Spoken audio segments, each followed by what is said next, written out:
There are more failures every year in this town than there are successes, Sure. but the successes pay really, really well. So what I've learned, and I can only, and the labels are all trying to figure this out themselves. Yeah. I mean, they're all in the same boat. It used to be, I found you, good-looking guy, probably have a good voice. I would invest what I have into helping develop you and create you. It used to be when you signed a 3-album deal, you got a 3-album deal. Now you could be one song and done if it doesn't click, or you just get sat over here and you get caught in the cycle. The coolest thing about the internet is it's open 24 hours a day, 7 days a week. Every single second of every single day, there is somebody who's able to purchase your music if you make it available to them. We're in a time right now where I can wake up now I say I as if I have talent, so let's just imagine for a second that I'm the artist. I wake up in the morning, I write a song. I videotape that session of me writing that song. I go into my little home recording studio and I do a quick little demo of that song. And then I put that out and I have that available for sale that day. That's what we have the ability to do. We can write it, create it, and sell it all in the same day. It used to be that the only way that we could do that is the record companies had the distribution to get the songs into the stores, and the radio stations were the gatekeepers. The only place you could hear it, because we didn't have the internet, was to hear it on your local radio station or a friend, or if you were smart like the Grateful Dead, you gave away your music and then charged everybody $30 to come to the party. And you made $300,000 every weekend because everybody wanted to come and hang out with people that all had the same music.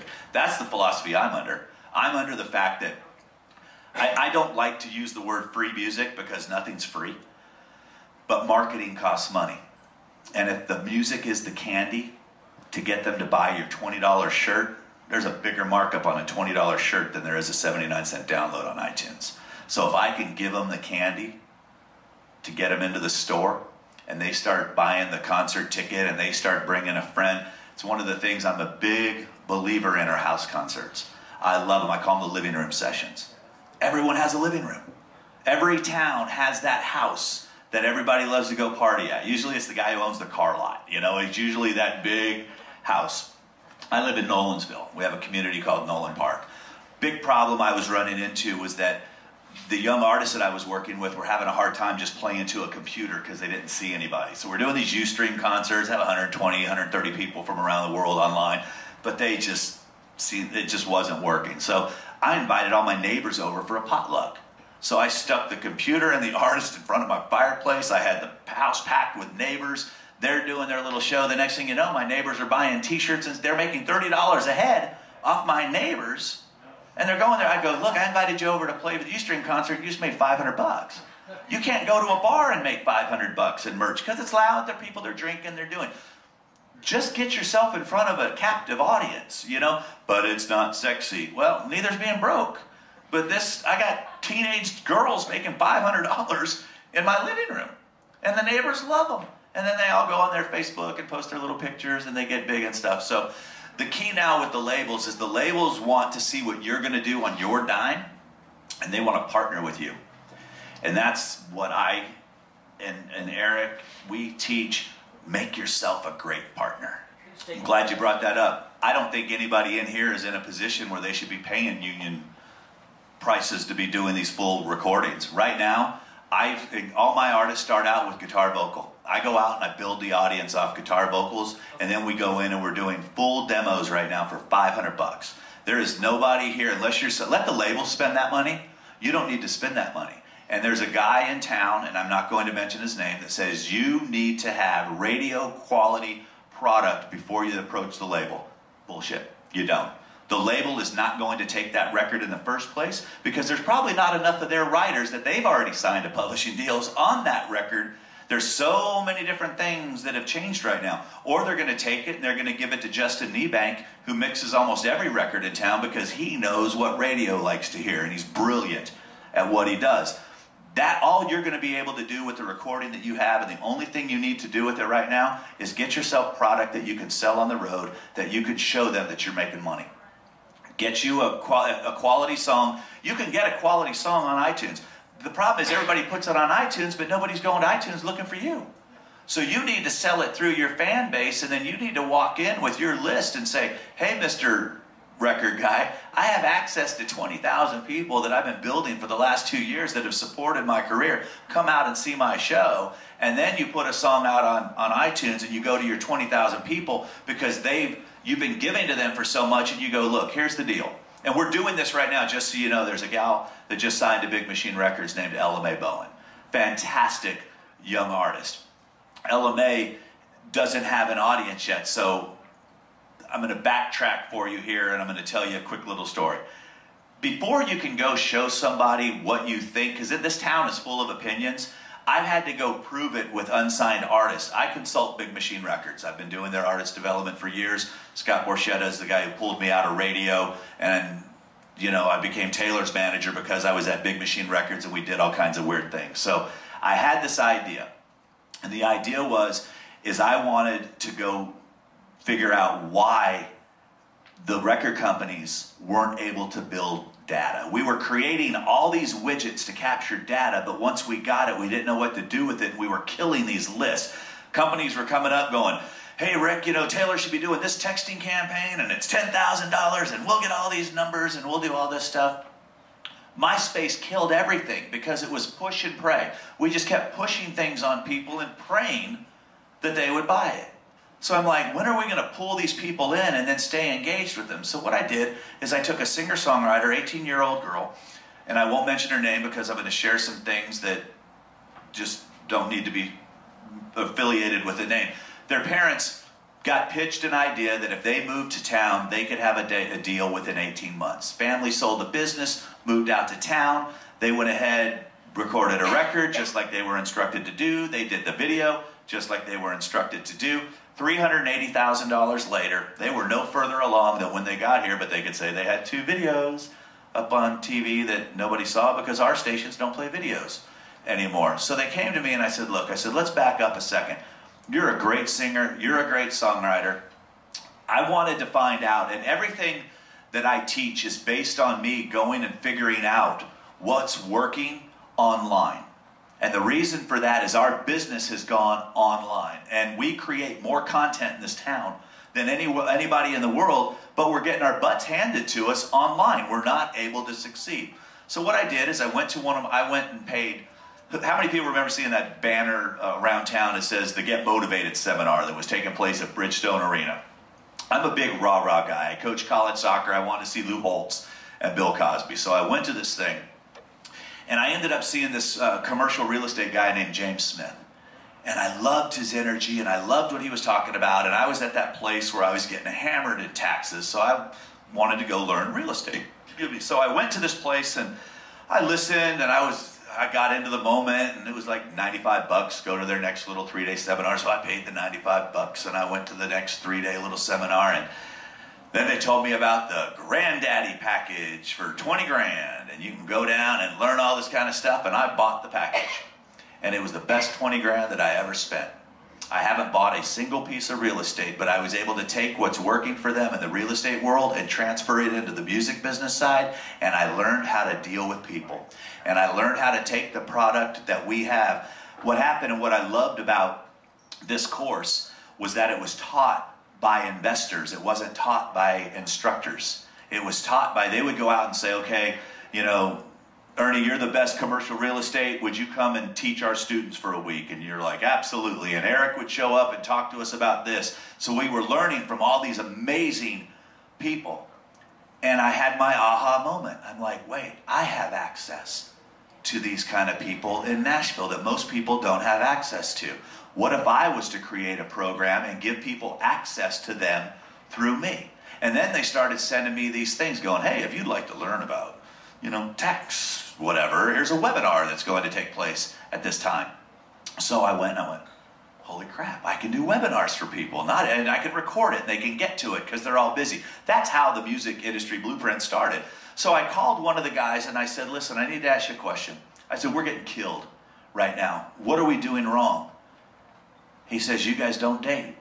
What do you mean we don't date? He goes, you don't date. He says, you're like walking up to a stranger on the street going, hey, you want to have sex? I go, what? He goes, yeah, you might get somebody to say yes, but probably not the person that you want to have sex with. He goes, every time I go on Facebook, it's like me click here to download my song, and you click on it and it sends you to iTunes. You don't even know who this artist is. You've never seen this person. He goes, you guys need, he goes, what's the most important thing that you have right now? I said, the music. He said, then give it away. I said, whoa, wait a minute. I said, I'll tell you how that conversation's going to go, walking up and down Music Row. Saying, hey guys, I got this great idea. We're going to start giving our music away. Then he started asking me questions. He said, Rick, if a song plays, what would that be called or considered? I said, a stream. Just like on YouTube, whenever you hear music, it's called a stream. I go, okay. He goes, how much is the royalty for that? I said, 1/4 of a penny. He goes, and you're telling me you're not willing to spend 1/4 of a penny for a qualified email address of someone that you've just told me that a true fan spends $118 a year. I go, okay, quit making me look stupid. He goes, okay, let's do this. What's a download? I said, well, if the label, whoever owns the master recording, can waive the recording right, so the only royalty is 9.1 cents.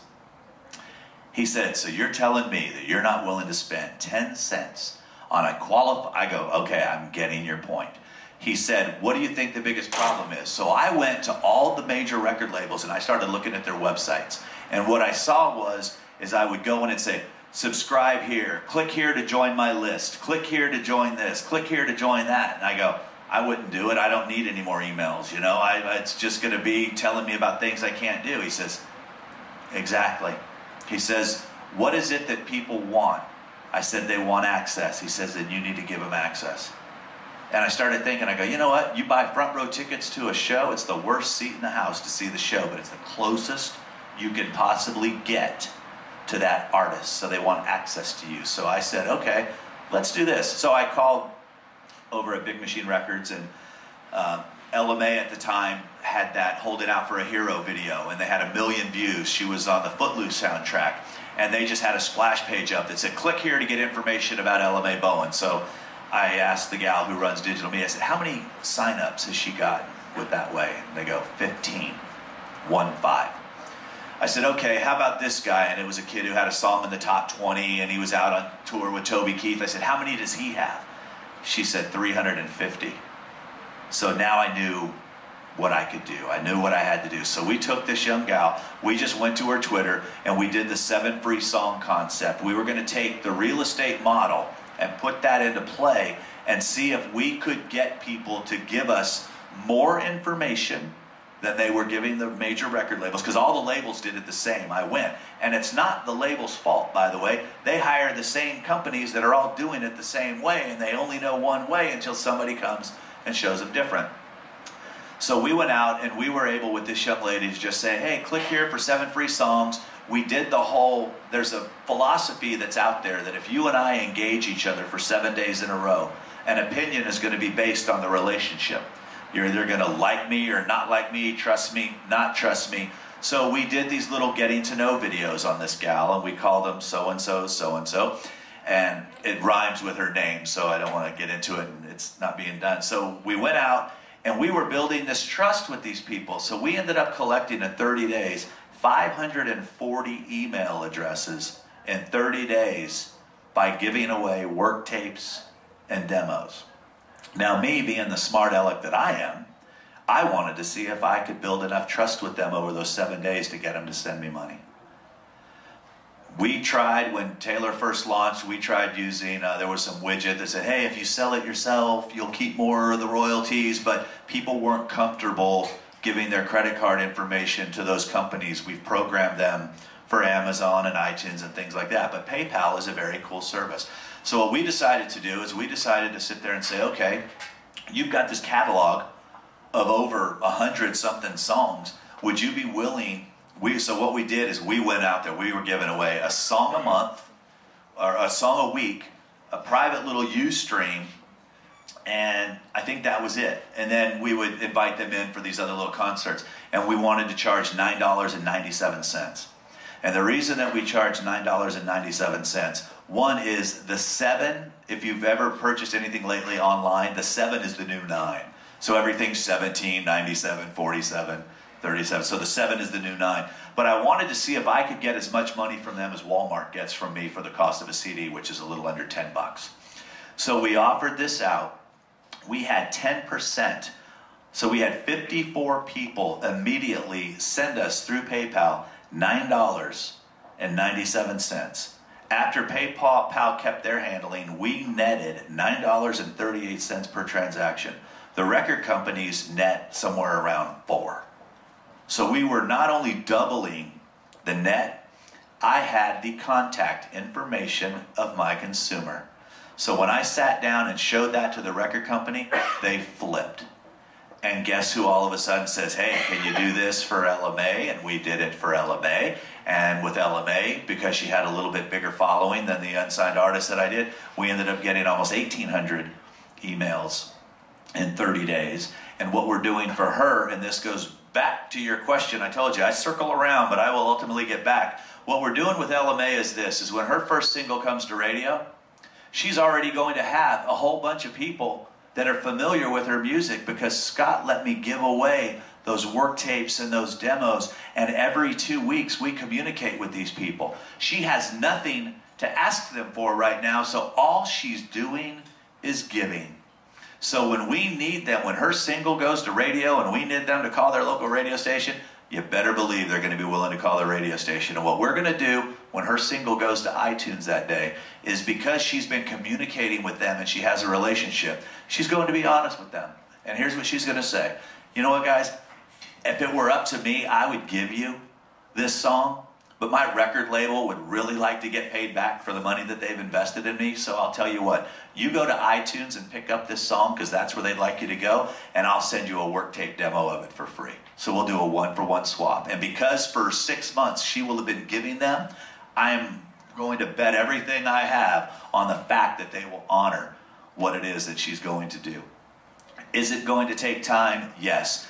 Is it as attractive as just getting signed to a deal and going out on radio tour and then realizing it's like there's a couple artists right now, you go look at their social numbers and things and you can see, wow, if this single doesn't hit, they're in big trouble because they don't have a fallback plan. There is no audience for them. They're solely relying on the fact that this record company and radio stations are going to make them famous. Now, if anybody understands anything about radio, when a song goes to radio, if it's a new artist that no one knows, which all of you would be, it ends up in what's called a light category. It means it plays one time a day, sometime between midnight and 6. So unless your audience are donut shop workers or crackheads or somebody stuck in grocery stores and they just happen to be listening to that radio station the time that your song came on, which most radio stations don't have jocks at that time, because even if they heard it and liked it, they wouldn't know who it was because no one was there to say it to them. What's the deal of getting your song familiar, and then the radio guy's going to come back later because he doesn't have enough room for all this other music and go, well, it's not researching right now. Well, did you call in the middle of the night to talk to the people who might have heard it? Oh, no, we didn't, and then you're done. So what we're doing through the programs that we teach is we're sending the music to them directly by way of email in a permission marketing-based approach, so that I'm going to go ahead and make my music familiar with them, and I'm going to control the message. I'm going to sit there and get as many email addresses and zip codes in a certain area so that I can start touring, so that I can start telling people, hey, I'm coming to your town. Who wants to host a party? Who wants to throw a house concert? I do. We just did that with Jordan Pruitt, who was on The Voice, the girl that we captured all those things off of. The other day, I'm sitting there, we just went out. All of a sudden, we did this thing called, it sounds cheesy, but there's an email program called MailChimp. And I encourage everyone to get it in the beginning because you get up to 2,000 emails for free. Once you start using autoresponders, which is a whole nother separate issue we can teach you, they have a thing called SurveyMonkey. Now, I'm not big on trying to figure things out. I am married and I have a daughter. I am not into guessing. If I want to know what somebody wants, you ask a woman what she wants. The more you try to guess, the more opportunity you have to be wrong, and there can be a lot of trouble after that. So we sat out with Jordan's. I teach people that they need to have newsletters, respond to people, send out videos. There's a whole, by the way, I'm giving you guys a whole bunch of stuff that we charge other people for, so please use this stuff that we're giving you, please. Basically, we asked them, if we're going to do a newsletter for you, how often do you want it? Once a month, twice a month, 3 times a month? 85% came back twice a month. So now we don't have to guess. I hate trying to guess. Okay, what would you like in it? 400 people told us what they wanted in it. Now here's the cool part. How many people like taking surveys online? I hate it. So we offered them a free song. Every time I ask my fans to do something, or an artist, their fans to do something, we give them something. And we did it on the honor system. We're like, here's the link to the free download, but we hope you'll fill this out. We had 75% of the people we sent it to fill it out, which is a really good number. Most surveys get around 5. We were getting 75%. So they came back, told us what we wanted. So now the artist doesn't have to guess. They're able to provide a newsletter that these people are helping build. We said, okay, what are you more into? Free music, YouTube videos, or both? Both came back, so we know that we don't always have to be giving them free music, but we can send them a video. And what we do with our newsletter people to encourage them to sign up and make them feel special is I will make them unlisted only to them for 2 days, and then I'll release it so that anybody else can find it. But I want them to, they gave you something very personal, their email address and the ability to communicate with them. Make them feel special as often as you can, and don't abuse that privilege. Don't just send them stuff all the time to send them stuff. So then we asked them, hey, we're going to be out touring this summer. How many of you would like to host a house concert? Where do you what city are you in? I didn't ask them where they live. That's kind of creepy. What city are you in, and how many people do you think would attend? All of a sudden, there's like, well, would you mind coming to Texas and playing in a dorm room? Duh, no, you know. Well, I'm only in Ohio, and we have 110 people, and hey, now all of a sudden you're building a little tour. Now all of a sudden you're getting to go out and spread the message. Now all of a sudden you're getting to go out and become friends with these people and tell them what you need from them in order to help you succeed. Taylor Swift will never lose a fan-voted award because to this day, $54 million a year later, she still invited them to her house to announce the release of her new record. She invited them out on the road to be the Facebook person, the Twitter person. This is something that has been instilled in her from day one. Anybody comes to you and says her daddy bought her a record deal is lying. That little girl works her tail off. And I always told her, if you're willing to do what no one else is willing to do, you will get results that no one else will get.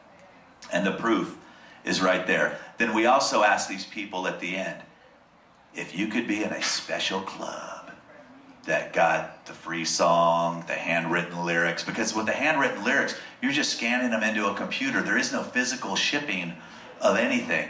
Extra pictures that nobody else saw. You scan them into the computer and you send them. Would you be willing to spend $2 a month? 66% of the people that we talked to said yes. I can start a business on 66% of the people. If all of a sudden you've got 100 people giving you $2 at the beginning of every month, your account starts off with $200 in it. And then if you get 1,000 people, it starts off with $2,000 in it, and the numbers start moving up, and then you give them different levels. Hey, I have only 100 t-shirts that are exclusive to just you guys. Who wants them? They just go real fast. If people think there's a limited number on things and not everyone can get it, they're more apt to buy. Everyone wants to buy, they just don't want to be sold to. Especially teenagers. If you're in the teenager market, they want to feel like they found it first. Their parents knew nothing about it. So you have to come across as you just discovered something. And then when you go comment on one of their Facebook posts and mention nothing about your music, but go, oh my gosh, I love that dress. Well, they already think you're famous anyway because you have music and you have a YouTube channel and you have a website. They're running around telling all their friends. Take advantage of the fact that you got time on your hands right now and love these people. Because they're the ones that are going to make you. They're the ones that are going to spend the money that's going to help you get the record deal that you want. They're the ones that are going to come to your shows and bring their friends to your shows and vote for you and do all the different things that you do. But instead, we just make a record and throw it out there and push and pray, push and pray. There's a lot of unanswered prayers going on right now. You can change that if you take matters into your own hand and you realize this business isn't for everyone. This isn't a race. You know, you want to build that foundation. You want to learn the work habits now. A lot of you are built where, dude, I just want to write songs and record music. I'm not geared for this whole internet thing. Then build a team around you that is and make sure that you're providing them content. That's what your goal should be, is to continue to provide content. Yes, sir.